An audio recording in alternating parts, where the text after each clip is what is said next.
Girl vanished on school bus. 8 months later, a note is found taped under a seat. The yellow school bus rumbled down Maple Street in Denver, Colorado, its engine creating that familiar morning symphony that had become the soundtrack to thousands of children's daily routines. October 15th started like any other Tuesday morning. Crisp autumn air carrying the scent of fallen leaves, and the Rocky Mountains standing majestically in the distance, their peaks already dusted with the season's first snow. Emma Rodriguez pressed her face against the cold window, her breath creating small clouds of condensation on the glass. At 12 years old, she was at that peculiar age where the world felt both infinite and suffocating at the same time. Her dark hair was pulled back in a ponytail that her mother, Carmen Rodriguez, had carefully braided that morning while humming a soft Spanish lullaby, a ritual that had remained unchanged since Emma started middle school. "Mija, don't forget your lunch," Carmen had called out, as Emma grabbed her purple backpack, the one with the small unicorn keychain that she was almost too old for but couldn't bring herself to remove.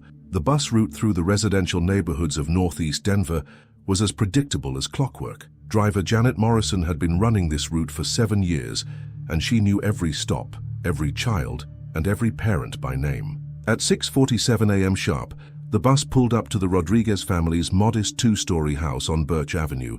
Emma climbed aboard, offering her usual shy smile to Mrs. Morrison.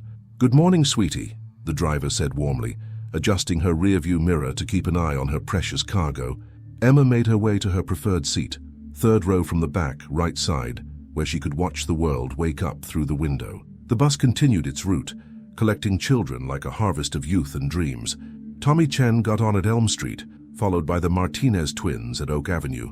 Each stop was a small celebration of normalcy, of families sending their most precious gifts into the world with nothing more than faith and a prayer that they would return home safely. At 7:23 a.m., the bus approached the intersection of Colfax Avenue and Federal Boulevard, a busy crossroads where morning traffic created a temporary bottleneck. Mrs. Morrison slowed down, as she always did, checking her mirrors and counting heads, a habit that had kept her record spotless for years. But something was different that morning. In the 3rd row from the back, right side, Emma Rodriguez's seat was empty. The purple backpack with the unicorn keychain sat abandoned on the vinyl seat, as if its owner had simply vanished into thin air. Mrs. Morrison's heart began to race as she pulled the bus over to the curb, her hands trembling as she turned on the hazard lights. "Emma," she called out, her voice echoing through the bus. "Emma Rodriguez?" The other children looked around confused, their morning chatter dying into an uncomfortable silence. Tommy Chen raised his hand tentatively. "Mrs. Morrison? Emma was here when we got on at Oak Avenue. I saw her looking out the window." The Martinez twins nodded in agreement. "She was there when we passed the Dairy Queen," one of them added, their young voices carrying a note of concern they didn't fully understand. Mrs. Morrison's training kicked in. She radioed dispatch immediately, her voice steady despite the panic rising in her chest. "This is bus 247. I have a situation. Student Emma Rodriguez, 12 years old, appears to be missing from my bus. Last seen approximately 10 minutes ago, requesting immediate assistance." The response was swift and professional, but Mrs. Morrison could hear the underlying urgency. "Bus 247, maintain your position. Units are en route. Do not allow any children off the bus until we arrive." As they waited, Mrs. Morrison walked the length of the bus, checking under every seat, behind every backpack, in every possible hiding spot a 12-year-old might use. But Emma Rodriguez had vanished as completely as if she had never been there at all. The only evidence of her presence was the purple backpack, sitting silent and accusatory in the morning light, and the faint condensation marks her breath had left on the window, already beginning to fade like the last traces of her existence on that ordinary Tuesday morning that had become anything but ordinary. In the distance, sirens began to wail, their sound cutting through the crisp Colorado air like a knife through the heart of a community that was about to learn that sometimes the unthinkable does happen, and when it does, nothing is ever the same again. Detective Sarah Chen arrived at the scene within minutes of the dispatch call, her unmarked sedan cutting through the morning traffic with practiced efficiency. At 34, she had seen enough missing children cases to know that the first few hours were crucial, and that sometimes those hours made the difference between a safe return and a lifetime of unanswered questions. The yellow school bus sat like a crime scene on wheels at the corner of Colfax and Federal, surrounded by patrol cars, with flashing lights that painted the morning in alternating shades of red and blue. Detective Chen's partner, Marcus Williams, was already interviewing Mrs. Morrison, who sat on the curb with her head in her hands, still trying to comprehend how a child could simply vanish from her bus. "What do we know?" Chen asked Officer Rodriguez, no relation to the missing girl, despite sharing the same surname that seemed to echo through the entire investigation like a cruel coincidence. 12-year-old Emma Rodriguez boarded the bus at 6:47 a.m. at her residence on Birch Avenue. Multiple witnesses confirmed she was on the bus at least until the Oak Avenue stop at 7:15 a.m. Driver noticed she was missing when they reached this intersection at approximately 7:23 a.m. Detective Chen nodded, pulling out her notebook. 8 minutes. In 8 minutes, a child had disappeared from a moving vehicle filled with witnesses. Security cameras? We're checking every business along the route. So far, nothing unusual on any of the footage we've reviewed. Inside the bus, Detective Williams was conducting a methodical search, photographing Emma's abandoned backpack from every angle. The unicorn keychain caught the morning light, its innocent sparkle somehow making the situation even more heartbreaking. He carefully opened the backpack, documenting each item. School textbooks, a half-eaten granola bar, a diary with a small padlock, and a family photo showing Emma with her parents at last year's Colorado State Fair. Morrison wiped her eyes as Detective Chen approached. "In 23 years of driving, I've never lost a child. Never. I count heads at every stop, Detective. I know these kids like they're my own grandchildren. Tell me about the route this morning. Anything different? Any unusual stops, delays, or incidents?" "Nothing. Everything was exactly the same as always. We were maybe 2 minutes behind schedule because of the traffic light at Elm Street, but that happens all the time." "Mrs. Morrison's voice cracked. "How do I tell her parents? How do I look Carmen Rodriguez in the eye and tell her I lost her baby?" The question hung in the air like a physical weight. Detective Chen had made these notifications before, and they never got easier. But first, she needed to understand how this was even possible. The children on the bus, they all confirmed Emma was there during the first part of the route. Yes, Tommy Chen sits 2 seats behind her.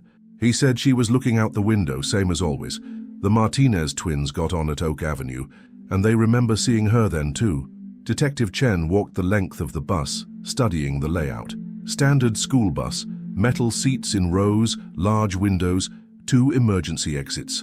No place for a child to hide, and certainly no way for someone to leave without being noticed by 30 other students. Her radio crackled to life. "Detective Chen, we've got the parents en route to the station. Carmen and Miguel Rodriguez are requesting an immediate briefing." The drive to the Rodriguez house had been the longest 15 minutes of Carmen's life. The call from the school district had been clinical, professional, devastating. "Mrs. Rodriguez, there's been an incident involving Emma. Please come to Lincoln Elementary immediately." Now sitting in the sterile conference room at the Denver Police Department, Carmen clutched her husband Miguel's hand so tightly, her knuckles had turned white. Miguel, a construction foreman who had built half the houses in their neighborhood, looked like he had aged 10 years in the past hour. "Detective, please tell me you have some explanation," Carmen said, her voice barely above a whisper. "Tell me this is some terrible mistake." Detective Chen sat across from them, her expression compassionate but professional. "Mr. and Mrs. Rodriguez, I need you to know that we have every available resource working on this case, but I also need to ask you some difficult questions." "Ask anything," Miguel said immediately. "Whatever you need. Has Emma mentioned anything unusual lately? Anyone following her, strange phone calls, someone new in the neighborhood?" Carmen shook her head. "Emma is a quiet girl. She goes to school, comes home, does homework, helps me in the kitchen. She's not the type to talk to strangers or wander off." "What about school? Any problems with other students, teachers, anyone who might have had access to the bus route information?" The questions continued for another hour, each one feeling like another small death. The Rodriguez family had no enemies, no custody disputes, no financial problems that might make them targets. Emma was an average student, well-liked but not particularly social, with no history of running away or rebellious behavior. As the afternoon wore on, the search expanded. K9 units traced Emma's scent to the exact spot where the bus had been parked, but the trail simply ended there, as if she had been lifted into the air by invisible hands. The media arrived by evening, their satellite trucks turning the quiet residential street into a circus of cameras and reporters. Channel 7 News blazoned across their vehicles like a scarlet letter, marking the Rodriguez family's private tragedy as public entertainment. Carmen stood at her living room window, watching the reporters set up their equipment under the streetlights. "Miguel," she whispered, "what if we never see her again?" Her husband pulled her close, but for the first time in their 20-year marriage, he had no words of comfort to offer.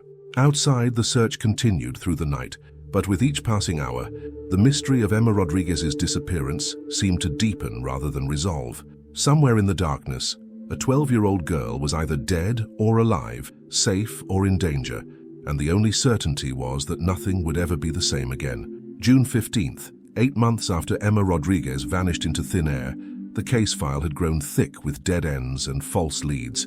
Detective Sarah Chen stared at the wall of her office, where Emma's school photo hung alongside dozens of other missing children, a gallery of faces that haunted her dreams and drove her to work longer hours than her marriage could survive. The investigation had consumed resources, manpower, and hope with equal veracity.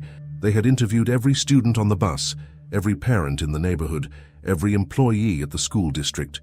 They had searched abandoned buildings, combed through sex offender registries, and followed up on over 300 tips from well-meaning citizens who had seen Emma's face on milk cartons and news reports. All for nothing. Carmen Rodriguez had aged a decade in those 8 months. She still made Emma's bed every morning, still set a place for her at the dinner table, still bought her favorite cereal at the grocery store, even though Miguel gently suggested it might be time to stop. The purple backpack with the unicorn keychain sat on Emma's desk like a shrine to a life interrupted. "The FBI profiler thinks she's dead," Detective Chen's partner Marcus Williams said as he entered her office carrying 2 cups of coffee that had long since gone cold. "Statistics show that after the first 48 hours—" "I know the statistics," Chen interrupted, her voice sharp with frustration, "but there's something about this case that doesn't fit the pattern. Children don't just evaporate from moving vehicles, Marcus. There's an explanation we're missing." The media attention had faded as quickly as it had arrived. Emma Rodriguez's disappearance had been replaced in the news cycle by other tragedies, other mysteries, other families torn apart by forces beyond their control. The reward fund established by the community had grown to $75,000, but even that substantial sum hadn't produced a single credible lead. At Jefferson Middle School, Emma's empty desk remained a silent testament to her absence. Her teacher, Mrs. Patricia Hendricks, had initially left it vacant as a symbol of hope, but as months passed, it became a reminder of failure, of a system that had somehow allowed a child to vanish without explanation. The school district had implemented new security measures in response to the disappearance: GPS tracking on all buses, mandatory check-ins at every stop, increased background checks for all personnel. But these changes felt like closing the barn door after the horse had already escaped, reactive rather than protective. Miguel Rodriguez had thrown himself into his work with the intensity of a man trying to outrun his thoughts. He arrived at construction sites before dawn and stayed until darkness forced him home to a house that felt more like a mausoleum with each passing day. His wife moved through their routines like a ghost, cooking meals neither of them would eat, washing clothes that would never be worn. "Maybe we should consider moving," Miguel had suggested one evening as they sat in their living room, surrounded by Emma's presence in every family photo, every piece of artwork still magneted to the refrigerator. "And go where?" Carmen had replied. "What if she comes home and we're not here?" The question hung between them like all the others they couldn't answer. What if she's already dead? What if she's being hurt right now? What if we never know what happened? Detective Chen kept Emma's case file on her desk, reviewing it obsessively during quiet moments. She had memorized every detail, every interview, every piece of evidence. The case had become personal in a way that her training warned against, but she couldn't let go of the feeling that she was missing something obvious. The school bus, Bus 247, had been retired from active service after the incident. It sat in the district's maintenance yard like a yellow monument to failure, scheduled for auction later in the summer. Mrs. Morrison had taken early retirement, unable to continue driving after losing Emma. She had developed panic attacks whenever she saw children waiting at bus stops, her mind replaying that terrible morning when she had somehow failed in her most basic responsibility. Dr. Elizabeth Warren, the FBI behavioral analyst assigned to the case, had painted a grim picture during her final briefing in March. In cases where children disappear from secure environments with multiple witnesses, we typically see one of 3 scenarios: family involvement, which we've ruled out; opportunistic abduction by someone with intimate knowledge of the victim's routine, or what we call invisible predators, individuals who blend so seamlessly into the community that they can act without detection. But even Dr. Warren's extensive profile had yielded no suspects. The investigation had revealed no one with both opportunity and motive, no one whose behavior had changed significantly around the time of Emma's disappearance. As summer arrived in Denver, life continued its relentless march forward. New students enrolled at Jefferson Middle School, new families moved into the neighborhood, new children boarded the yellow buses that followed the same routes where Emma had vanished. The world had moved on, but Detective Chen remained frozen in that October morning, trapped by the impossibility of a 12-year-old girl who had simply ceased to exist. The case was officially classified as cold, a bureaucratic term that felt like a betrayal to everyone who loved Emma Rodriguez, but sometimes Detective Chen reminded herself as she locked the case file away each night, cold cases had a way of heating up when you least expected it. Sometimes the truth had a way of surfacing even after months of silence. Sometimes a single discovery could change everything. And in the maintenance yard of the Denver Public School District, Bus 247 sat waiting in the summer heat, holding secrets that no one had thought to look for, secrets that would soon transform a mystery into something far more sinister than anyone had imagined. The Denver Public School District maintenance yard on a sweltering July morning felt like a graveyard of broken dreams and abandoned machinery. Rows of decommissioned buses sat baking in the Colorado sun, their yellow paint faded and peeling, windows clouded with dust and neglect. Among them, Bus 247 waited like a tomb, holding secrets that had festered in silence for 8 long months. Frank Morales had been a school bus mechanic for 15 years, and he approached his job with the methodical precision of a man who understood that children's lives depended on his attention to detail. At 52, with calloused hands and perpetually grease-stained fingernails, he took pride in ensuring every vehicle that left his garage was as safe as humanly possible. This morning's task was routine maintenance on buses scheduled for the upcoming auction. Bus 247 was third on his list, its paperwork noting it as retired due to incident, a clinical phrase that barely hinted at the tragedy that had unfolded within its metal walls. Frank positioned his creeper and slid underneath the bus to inspect the chassis, his flashlight cutting through the shadows like a surgeon's scalpel. He methodically checked brake lines, examined the differential, and tested suspension components with the thoroughness that had made him the district's most trusted mechanic. It was while inspecting the rear axle that his flashlight beam caught something unusual, a small irregularly shaped object taped to the underside of seat row 15. Frank frowned, his professional instincts immediately alert. In all his years of maintenance, he had found everything from forgotten lunchboxes to love letters stuffed between seats, but he had never encountered anything deliberately hidden underneath the seating. He rolled out from under the bus and climbed aboard through the rear emergency exit. The interior smelled of stale air and abandonment, sunlight streaming through dirty windows to illuminate dust motes that danced like ghosts in the suffocating heat. Frank made his way to row 15 and knelt down, his knees protesting against the metal floor. What he found taped beneath the seat made his blood run cold. A small piece of paper, carefully folded and secured with several layers of duct tape that had yellowed with age. The tape was applied with obvious desperation, as if someone had worked frantically to ensure the message would remain hidden, but discoverable. Frank's hands trembled as he carefully peeled away the tape, his mind already racing with the implications of what he might find. The note was written in pencil on a piece of lined notebook paper, the kind every middle school student carried. The handwriting was shaky, desperate, clearly written under extreme duress. But it was undeniably the writing of a child. "Help me. I'm alive.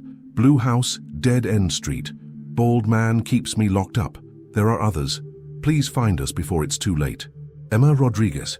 Frank stared at the note for a full minute, his brain struggling to process what he was seeing. Emma Rodriguez, the girl who had vanished from this very bus 8 months ago, the case that had consumed the city's attention and then faded into cold case files and unanswered prayers. His first instinct was to call 911, but training and experience made him pause. This note was evidence, crucial, potentially life-saving evidence that needed to be handled properly. Instead, he called Detective Sarah Chen directly, a phone number he had memorized during the initial investigation when every mechanic in the district had been interviewed as a potential witness. "Detective Chen, this is Frank Morales from the School District Maintenance Department. I need you to get down here immediately. I found something in bus 247, something that changes everything. 20 minutes later, Detective Chen arrived with her partner Marcus Williams and a crime scene photographer. Frank led them onto the bus, his hands still shaking as he pointed to the seat where he had made the discovery. "I've been doing maintenance for 15 years, he said, his voice hoarse with emotion. "I've never seen anything like this. The way it was hidden, whoever put this here knew exactly what they were doing."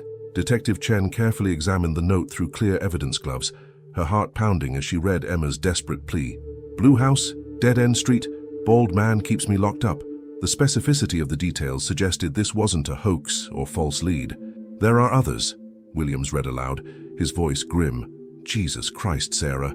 If this is real, it's real," Chen said with absolute certainty. "Look at the handwriting, the paper, the way the tape was applied. This was written by a terrified child who thought she might die if she wasn't found." The crime scene photographer documented every angle of the discovery, while Chen called for additional units. Within an hour, bus 247 was surrounded by investigators, FBI agents, and forensic specialists who processed every inch of the vehicle for additional evidence. Dr. Elizabeth Warren, the FBI behavioral analyst, arrived that afternoon to examine the note. "This changes our entire profile," she said after studying Emma's message. "The perpetrator allowed her enough freedom to write this note and hide it, which suggests a long-term captivity situation. The reference to others indicates we are dealing with a serial abductor." Detective Chen felt the familiar rush of a case breaking open, but it was tempered by the horrifying realization of what Emma's survival might mean. 8 months of captivity. 8 months of whatever unspeakable things had been done to her, and potentially other children. "We need to canvass every dead-end street in the Denver metro area," she told her team. "Look for blue houses, cross-reference with property records for single male owners or renters. Focus on areas with easy access to school bus routes." Carmen Rodriguez collapsed when Detective Chen called with the news. For 8 months she had lived in the limbo between hope and despair, but Emma's note was proof of life, terrible, desperate proof that her daughter was alive, but suffering in ways no parent should have to imagine. "She's alive," Carmen whispered through her tears. "My baby is alive." But Detective Chen knew that alive and safe were two very different things.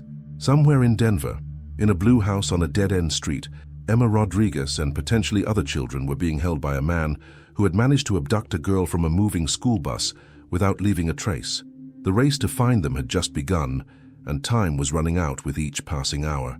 The investigation that had been declared cold was now the hottest case in the city, and Detective Chen was determined that this time the outcome would be different. This time Emma Rodriguez was coming home. The Denver Police Department's Major Crimes Unit had been transformed into a war room within hours of Frank Morales' discovery. Maps covered every available wall surface, marked with colored pins indicating dead-end streets throughout the metropolitan area. Detective Sarah Chen stood at the center of it all, coordinating what had become the largest manhunt in the city's recent history. "We have 47 dead-end streets within a 20-mile radius of Emma's bus route," announced Officer Janet Kowalski, consulting her laptop screen. 17 of those streets have blue houses occupied by single males. FBI agent Rebecca Martinez had arrived from Quantico that morning, bringing with her a team of specialists in child abduction cases. Her reputation for finding missing children was legendary, but the grim set of her jaw suggested she understood the stakes better than anyone. "The note mentions others," Agent Martinez said, studying Emma's desperate message through a magnifying glass. "In my experience, perpetrators who abduct multiple children typically operate within a comfort zone, usually no more than 15 miles from their primary residence. We need to prioritize targets based on proximity to known school bus routes." Detective Chen's phone rang constantly as tips poured in from citizens who had seen the news coverage. But among the well-intentioned false leads and conspiracy theories, patterns began to emerge. 3 separate callers mentioned seeing children's clothing hanging on a line behind a blue house on Sunset Creek Road, a quiet, dead-end street in Aurora. "Sunset Creek Road," Chen muttered, locating it on the map. "That's 12 miles from Emma's original bus route, and it intersects with 2 other school districts." The property records for 1247 Sunset Creek Road revealed disturbing information. The house was owned by Marcus Webb, a 46-year-old man with a history of employment with various school districts throughout Colorado. More alarming, Webb had been terminated from Denver Public Schools 3 years earlier, for inappropriate conduct, a termination that had somehow slipped through the cracks of their background investigation. Webb worked as a substitute bus driver, Detective Williams discovered, scrolling through employment records. He had access to route schedules, student information, pickup times. He would have known exactly when and where to find Emma Rodriguez. Agent Martinez studied Webb's employment history with growing concern. He's been fired from 4 different school districts in the past decade. Sexual harassment complaints, inappropriate interactions with minors, erratic behavior. This man should never have been allowed near children. The surveillance photographs of 1247 Sunset Creek Road, taken by an unmarked police vehicle, revealed a rundown blue ranch house surrounded by overgrown vegetation that provided perfect cover for criminal activity.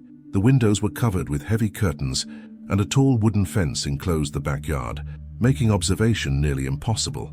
But it was the basement windows, or rather, the lack of them, that caught Agent Martinez's attention.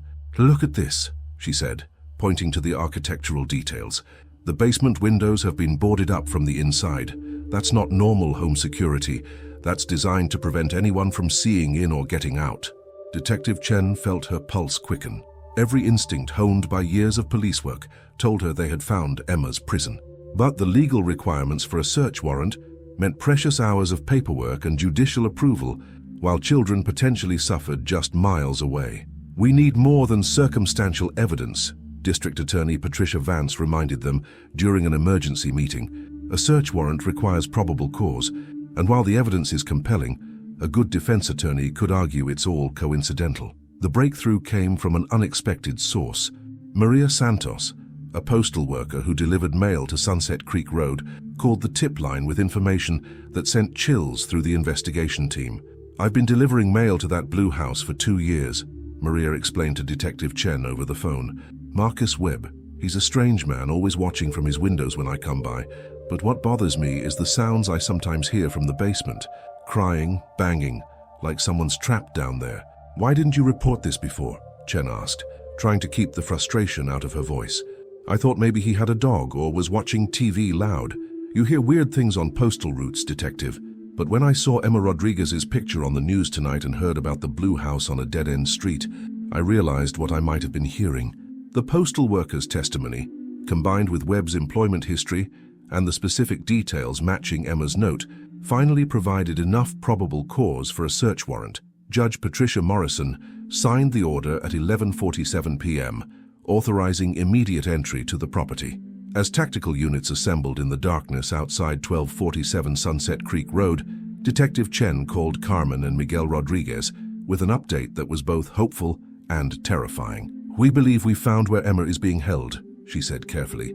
"We're executing a search warrant within the hour. I need you to understand that we don't know what condition she might be in, or exactly what we'll find inside that house." Carmen's sobs were audible through the phone. "Just bring her home, Detective. Whatever state she's in, just bring our baby home." The tactical team approached the house at 12:15 a.m., using thermal imaging to detect heat signatures inside the structure. The readings were ominous. Multiple heat sources in the basement area, suggesting the presence of several individuals in what should have been an empty space. Agent Martinez checked her equipment one final time as they prepared to breach the front door. "Remember," she told the team, "we're potentially dealing with multiple victims who have been traumatized for months. They may not initially trust us or understand that we're there to help." Detective Chen took a deep breath, thinking of Emma Rodriguez's desperate note and the 8 months of hell that child had endured. Whatever they found inside that blue house would either vindicate their investigation or destroy the last hope of ever finding Emma alive. The tactical commander gave the signal, and officers surged toward the front door with battering rams and bolt cutters. In the distance, ambulances waited with paramedics trained in treating traumatized children, while social workers prepared for the worst-case scenarios that experience had taught them to expect. As the front door splintered under the impact of the battering ram, Detective Chen said a silent prayer for Emma Rodriguez and any other innocent children who might be waiting in the darkness below. The front door of 1247 Sunset Creek Road exploded inward with a thunderous crash that shattered the night silence. SWAT officers poured through the opening like a black tide, their tactical lights cutting through the darkness of Marcus Webb's House of Horrors. Detective Sarah Chen followed close behind, her heart pounding with a mixture of anticipation and dread. "Police!" "Search warrant!" The shouts echoed through the cramped living space as officers systematically cleared each room. The house reeked of neglect, and something far more sinister, the unmistakable odor of fear and desperation that seemed to seep from the very walls. Marcus Webb was found in the kitchen, frantically trying to destroy documents in the sink. At 46, he was exactly as Emma's note had described, completely bald, with pale, watery eyes that darted around like those of a cornered animal. His hands shook as officers forced him to the ground, reading him his rights while he mumbled incoherently about his collection and how no one would understand his methods. "The basement!" Agent Martinez shouted, having located the entrance behind a false wall in the hallway. The tactical team descended the narrow wooden stairs, their lights revealing a nightmare that would haunt them for the rest of their careers. The basement had been converted into a series of makeshift cells, each one barely large enough for a child to lie down. Heavy padlocks secured metal grating that had been welded to steel frames, creating cages that were both terrifying and heartbreakingly small. The concrete walls were scratched with desperate messages, names, dates, pleas for help that would never be heard. In the farthest cell, Detective Chen found her. Emma Rodriguez sat huddled in the corner, her once bright eyes now hollow with trauma and malnutrition. At 13, she had celebrated a birthday in captivity that no one knew about. She looked years older than her age. Her dark hair had grown long and unkempt, and her clothes were dirty rags that barely provided covering, but she was alive. "Emma?" Detective Chen called softly, removing her tactical vest and approaching the cell slowly. "Emma, my name is Detective Chen. We're here to take you home to your parents." The girl looked up with eyes that had seen too much, her voice barely a whisper. "Are you real? Sometimes I dream about people coming to save us, but then I wake up and I'm still here. We're real, sweetheart. Your mom and dad are waiting for you. They never stopped looking." As bolt cutters snapped the padlock, Emma began to cry, not the tears of a child, but the profound sobbing of someone who had lost hope and found it again. Detective Chen wrapped her in the emergency blanket and lifted her gently, feeling how light she had become during her 8 months of captivity. But Emma wasn't alone in the basement. In adjoining cells, the tactical team discovered 3 other children. Michael Chen, age 11, who had been reported missing from Fort Collins 6 months earlier, Sarah Martinez, age 10, missing from Colorado Springs for 4 months, and Jessica Williams, age 12, who had vanished from a playground in Lakewood just 2 months ago. Each child was in various states of physical and psychological trauma, but miraculously, all were alive. The paramedics worked with practiced efficiency, checking vital signs and preparing the children for transport to Children's Hospital Colorado, where a specialized team of doctors and trauma counselors waited. Agent Martinez coordinated the evidence collection, while Detective Chen accompanied the children to the hospital. Webb's house yielded a treasure trove of horrifying evidence, detailed journals documenting each abduction, photographs that would be crucial for prosecution, and most damning of all, a collection of school district employee directories and bus route schedules that he had used to select his victims. The journals revealed the calculated nature of Webb's crimes. He had studied each child for weeks before their abduction, learning their routines, their vulnerabilities, their family situations. Emma's disappearance from the moving bus had been accomplished through a simple but diabolical method. Webb had been following the bus in his own vehicle, and when it stopped at the traffic light at Colfax and Federal, he had boarded through the rear emergency exit during the brief moment when Mrs. Morrison was focused on traffic ahead. The children had been too frightened to scream, and Webb had ushered Emma off the bus and into his waiting car in less than 30 seconds. The other passengers, focused on their phones or conversations, had never noticed the nightmare unfolding just feet away from them. At Children's Hospital, Carmen and Miguel Rodriguez waited in a private room that had been prepared by social workers experienced in family reunification after trauma. When Detective Chen carried Emma through the door, Carmen's legs gave out completely. "Mija," she whispered, reaching for her daughter with trembling hands. "Mi pequeña niña." Emma looked at her parents as if seeing ghosts from another lifetime. 8 months of captivity had changed her in ways that would take years to understand. But when she heard her mother's voice speaking the Spanish endearments of her childhood, something broke loose inside her chest. "Mami?" she said tentatively, as if testing whether this was another cruel dream. "Sí, mi amor. Mami está aquí. Papá está aquí. Ya estás a salvo." The reunion was both heartbreaking and beautiful. a moment of pure love overshadowed by the reality of what Emma had endured. The doctors warned that her recovery would be a long process, requiring extensive therapy and patience from everyone who loved her. But for now, she was home. Marcus Webb was charged with 4 counts of kidnapping, 4 counts of child endangerment, and a host of other crimes that would ensure he spent the rest of his natural life in prison. During his interrogation, he showed no remorse, instead complaining about how difficult it had been to maintain his collection and expressing anger that his research had been interrupted. Detective Chen filed her final report on the Emma Rodriguez case at 4:17 a.m. as dawn broke over Denver. The case that had consumed 8 months of her life was finally closed, but the scars it left on everyone involved would last much longer. Emma Rodriguez was alive, but innocence once lost could never be fully recovered. Still, as Detective Chen drove home through the empty streets, she allowed herself a moment of satisfaction. Sometimes, against all odds, the good guys won. Sometimes the children came home. 3 weeks after the rescue, Detective Sarah Chen sat across from Marcus Webb in the sterile interrogation room of the Denver County Jail. The man who had terrorized 4 families and shattered countless lives appeared smaller now, diminished by orange prison garb and the weight of charges that would keep him locked away forever. But his pale eyes still held a disturbing glint of defiance.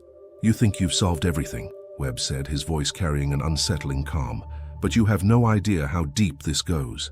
FBI agent Rebecca Martinez leaned forward, her recorder capturing every word. "What do you mean, Marcus? Are there other children, other locations?" Webb smiled, a cold, calculating expression that made Chen's skin crawl. "Children's Hospital Colorado has excellent security cameras, Detective. Did you know that? Very detailed footage of who comes and goes." The seemingly random comment sent a chill through both investigators.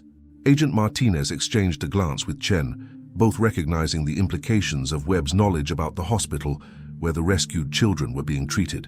"How do you know about the hospital's security system?" Chen pressed. "I know a lot of things. I know about the therapy sessions, the visiting schedules, the shift changes of the nursing staff." Webb leaned back in his chair, clearly enjoying their discomfort. "I had a lot of time to plan, Detective. 8 months to watch, to learn, to prepare for every possibility." Agent Martinez's phone buzzed with an urgent text from her technical team. The message was brief but chilling. Webb's computer contained encrypted files we're still breaking. Preliminary analysis suggests organized network activity, not working alone.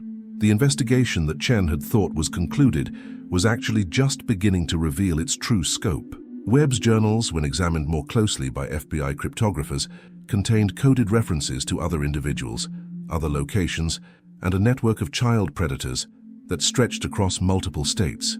Dr. Elena Rodriguez, the forensic psychiatrist assigned to evaluate Webb, delivered her preliminary assessment with clinical detachment that barely concealed her revulsion. Marcus Webb exhibits characteristics of an organized predator with narcissistic personality disorder. His behavior suggests extensive planning and possible collaboration with other offenders. The level of organization required for his crimes indicates he likely had assistance. The revelation hit Detective Chen like a physical blow. "You're saying he wasn't working alone?" The logistics of maintaining 4 children in captivity, while holding down employment and maintaining community ties, would be extremely difficult for a single individual. Webb had help, either active collaboration or at minimum someone who provided support services. Investigation into Webb's financial records revealed suspicious cash deposits totaling over $50,000 during the past year, money that couldn't be accounted for by his sporadic employment as a substitute driver. Bank surveillance footage showed Webb meeting regularly with an unidentified man at various locations throughout Denver. The breakthrough came from an unexpected source. Jessica Williams, the 12-year-old who had been Webb's most recent victim, began experiencing nightmares that included details she hadn't previously shared with counselors. During a therapy session, she mentioned hearing a second voice during her captivity, a man who visited the basement when Webb was away. "There was another man," Jessica told Dr. Patricia Hendricks, her voice barely audible. "He came at night sometimes. Webb called him partner. He was the one who brought us food when Webb wasn't there." The description Jessica provided matched the unidentified man from the bank surveillance footage.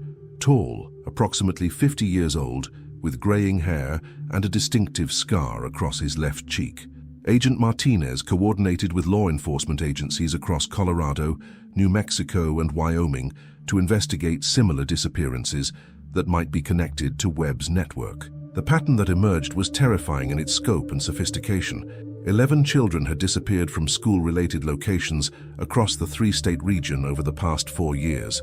All were between ages 10 and 13. All had vanished during routine activities involving school transportation, and in each case, local investigations had eventually gone cold due to lack of evidence. "We're looking at an organized child trafficking operation," Agent Martinez briefed the expanded task force. Webb was likely a procurement specialist, someone who identified and captured targets. The partner we're looking for probably handled transportation, sales, or distribution.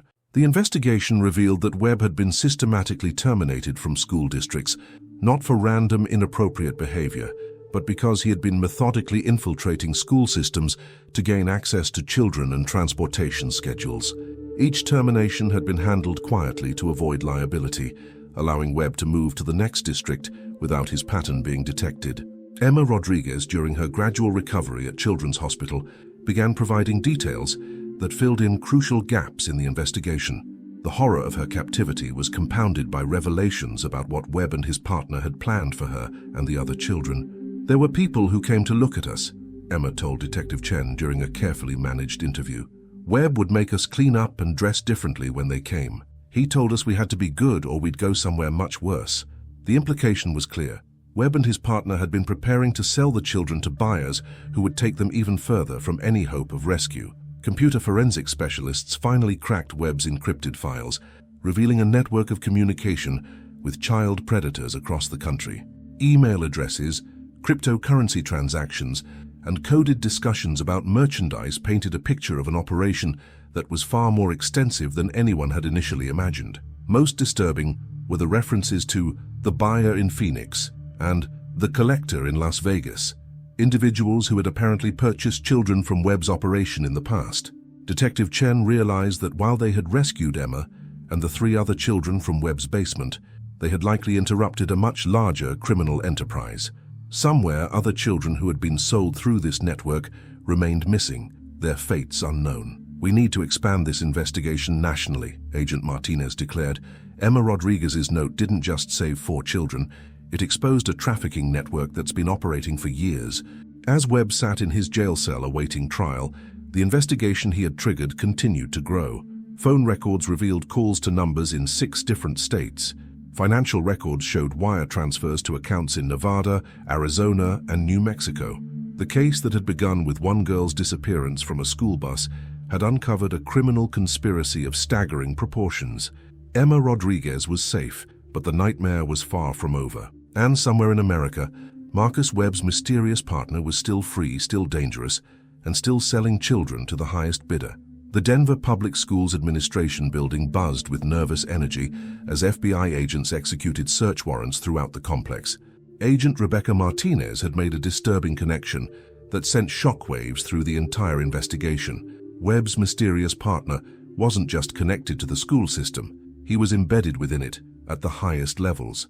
Dr. Richard Thornton, the district superintendent who had publicly championed child safety reforms following Emma's disappearance, sat in his executive office as agents seized his computer equipment and personal files.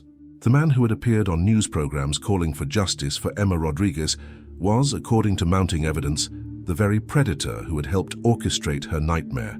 "I've cooperated fully with this investigation from day one," Thornton protested as Detective Sarah Chen entered his office.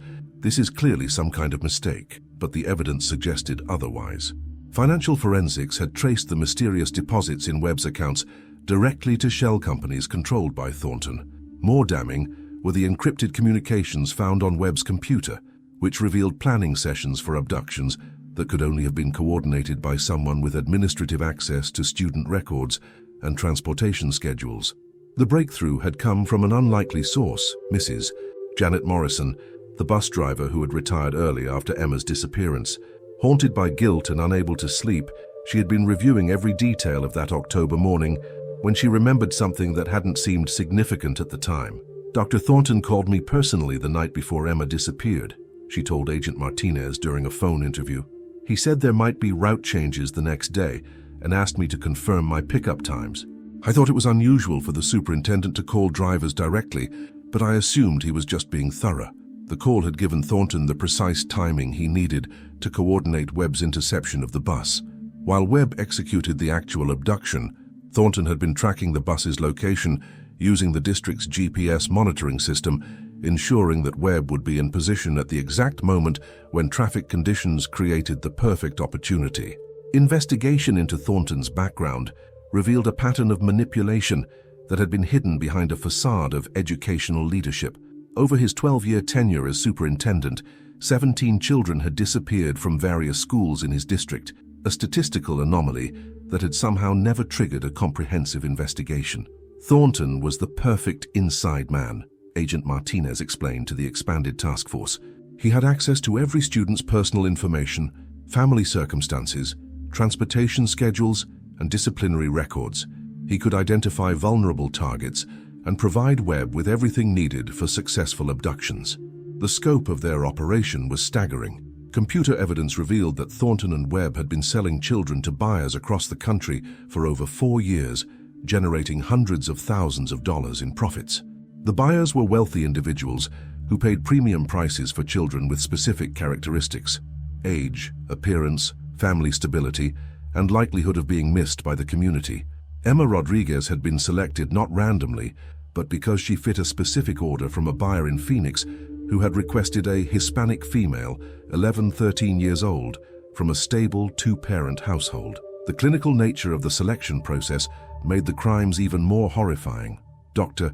Elena Rodriguez, the forensic psychiatrist, provided disturbing insights into Thornton's psychology during his evaluation. Unlike Webb, who appears to be motivated primarily by sexual deviance, Thornton exhibits characteristics of a pure sociopath. He views children as commodities to be exploited for profit. His public persona as a child advocate was the perfect cover for his criminal activities. The investigation revealed that Thornton had systematically sabotaged missing children cases by providing investigators with false information, misdirecting searches, and ensuring that evidence was contaminated or lost. His position gave him the authority to influence how cases were handled, explaining why so many disappearances in his district had gone unsolved. Emma's therapy sessions with Dr. Patricia Hendricks began yielding additional crucial details as her memory gradually recovered from trauma-induced suppression. "The man with the scar visited us 3 times, she told investigators. Each time, he brought different clothes and made us practice walking and talking like we were going somewhere special. He took pictures and videos of us. The photos and videos were being used as catalogs for potential buyers, allowing customers to select children based on appearance and demeanor before purchase. The level of organization and business-like efficiency of the operation was nauseating in its implications.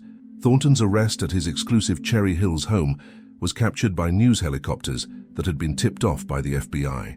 The man who had spent months appearing on television, pleading for Emma's safe return, was led away in handcuffs, while reporters shouted questions about his involvement in her abduction. The revelation sent shockwaves through the Denver community. Parents who had trusted Thornton with their children's education learned that he had been evaluating their sons and daughters as potential merchandise. School board meetings became emotional confrontations as families demanded answers about how such a predator could have risen to the highest position in the district. "How many others were there?" Carmen Rodriguez asked Detective Chen during a private meeting. "How many children did this monster sell before he took our Emma?" The question haunted everyone involved in the investigation. Financial records suggested that Thornton and Webb had been operating for years before Emma's abduction, but the full extent of their crimes might never be known. Children who had been sold to buyers in other states could be anywhere, living under false identities or worse. Agent Martinez coordinated with FBI field offices across the country to investigate the buyer network that had sustained Thornton and Webb's operation. Raids were executed simultaneously in Phoenix, Las Vegas, Dallas, and Atlanta, targeting individuals whose communications had been decoded from Webb's encrypted files. The Arizona raid yielded the most significant breakthrough.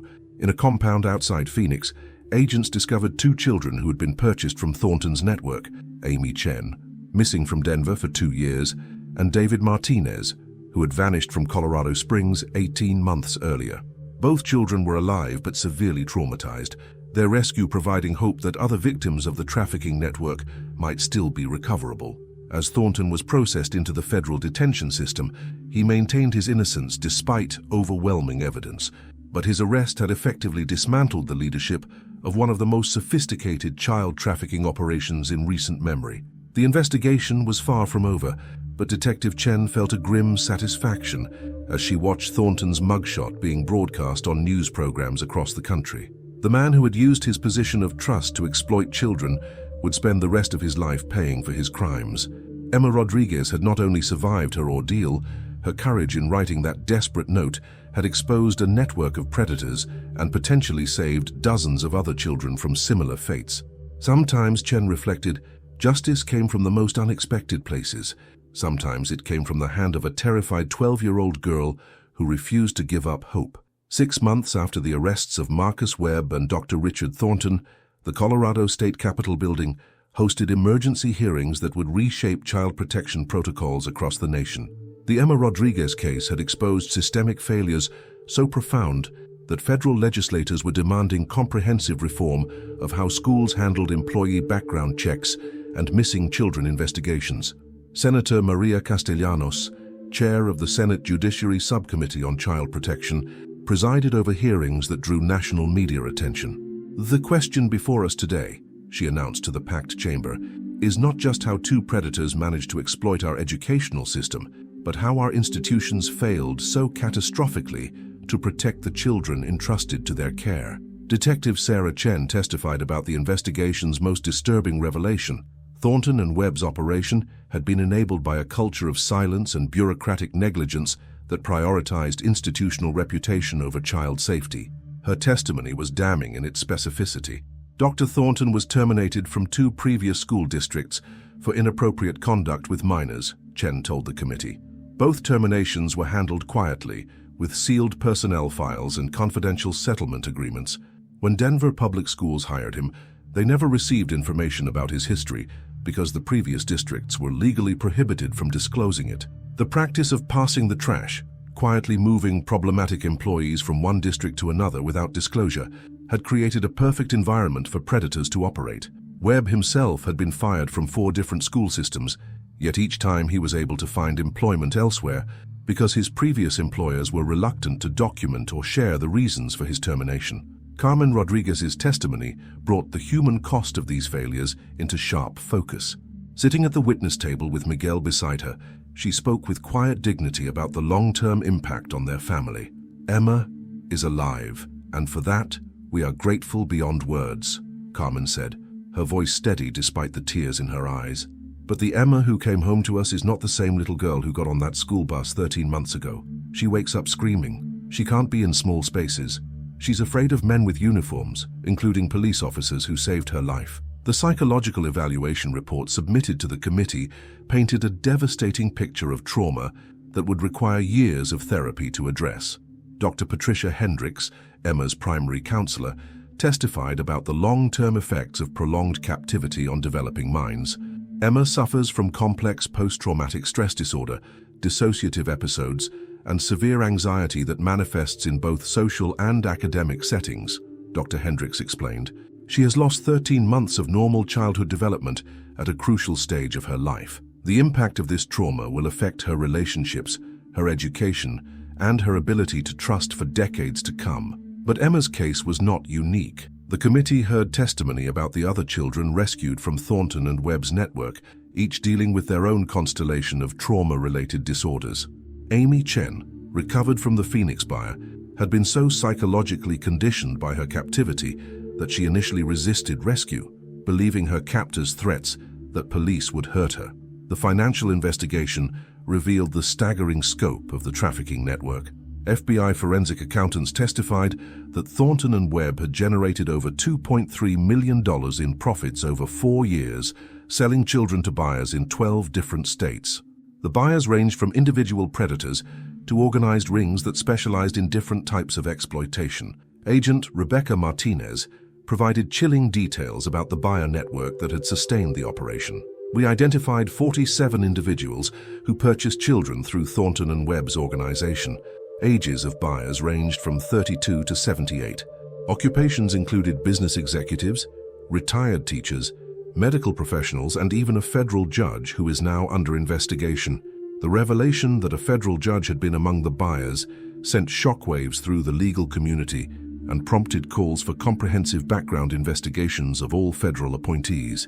Perhaps most disturbing was testimony about the sophisticated methods used to break down children's resistance and prepare them for sale. Dr. Elena Rodriguez, the forensic psychiatrist who had evaluated both Webb and Thornton, explained the psychological conditioning techniques that had been employed. The children were subjected to systematic psychological manipulation designed to make them compliant and dependent on their captors, she testified. They were told their families had abandoned them, that no one was looking for them, and that cooperation was their only chance of survival. This conditioning made them less likely to attempt escape or resist being transferred to buyers. The hearing revealed that Emma's act of writing and hiding the note had been extraordinarily brave, given the psychological pressure she was under. Most children in similar circumstances never found the opportunity or courage to leave evidence of their captivity. Legislative reforms proposed in response to the investigation were comprehensive and far-reaching. The Emma Rodriguez Child Protection Act would require mandatory national background checks for all school employees with access to children, standardized reporting requirements for employee terminations involving child safety concerns, federal oversight of missing children investigations involving school-related disappearances, enhanced penalties for public officials who exploit their positions to harm children, victim compensation funds for families affected by institutional failures. But beyond legislative changes, the case had exposed cultural problems that would be harder to address. The tendency of institutions to protect their reputations rather than acknowledge failures had created an environment where predators could operate with impunity. Dr. James Patterson, former superintendent of Jefferson County Schools, testified about the pressure administrators faced to handle problems quietly. School boards don't want negative publicity. Insurance companies threaten higher premiums if incidents are documented. Parents sue districts for defamation if allegations against employees are made public. The entire system incentivizes silence over safety. Emma herself, now 14 and slowly recovering her sense of agency, provided written testimony that was read by Senator Castellanos. Her words carried the moral authority that only a survivor could possess. I don't want other kids to go through what I went through. I don't want other families to suffer like mine did. The people who were supposed to protect me were the ones who hurt me. That has to change. Adults who work with kids should be people we can trust, not people who see us as things to be bought and sold. The hearings concluded with a commitment to pass comprehensive reform legislation within 6 months. But for Detective Chen, who watched the proceedings from the gallery, the real victory was simpler and more profound. Emma Rodriguez had found her voice again. The frightened girl who had hidden a desperate note under a bus seat had grown into a young woman who was determined to ensure that her suffering would prevent other children from experiencing similar horrors. Sometimes, Chen reflected, the most important changes came not from laws or policies, but from the courage of survivors who refused to let their pain be meaningless.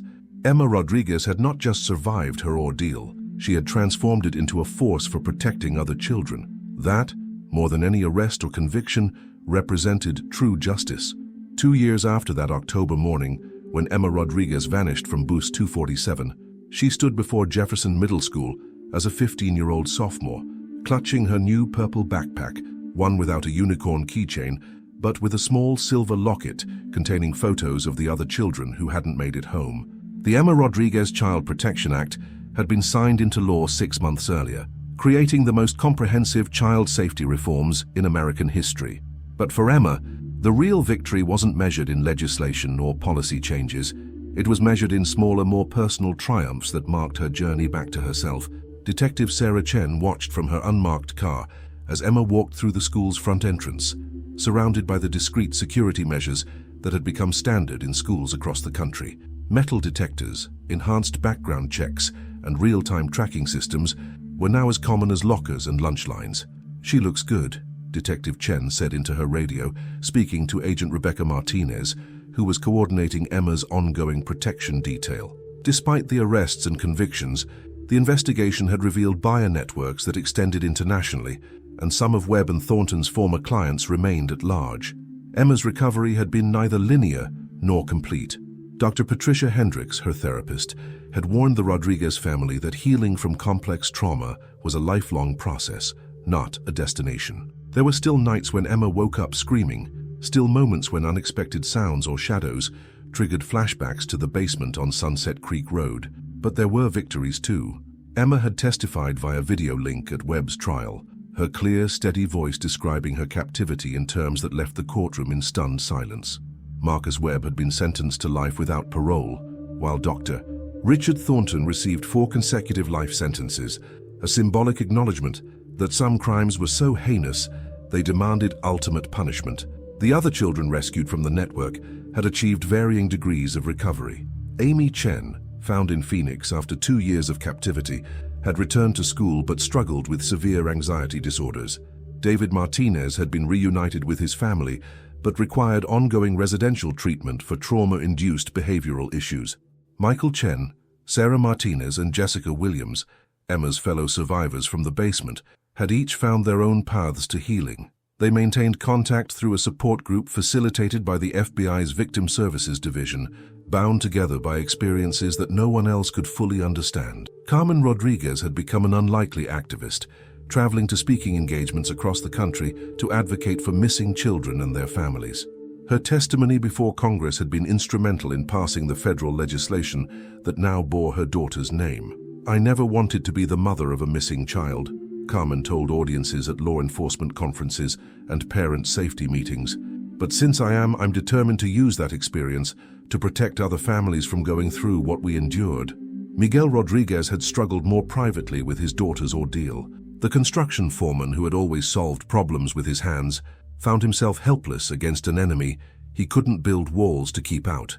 He had taken early retirement to focus on Emma's recovery, becoming her fierce protector and quiet advocate. The civil lawsuits against Denver public schools and various state agencies had been settled for undisclosed amounts, with most of the money placed in trust funds for Emma and the other victims.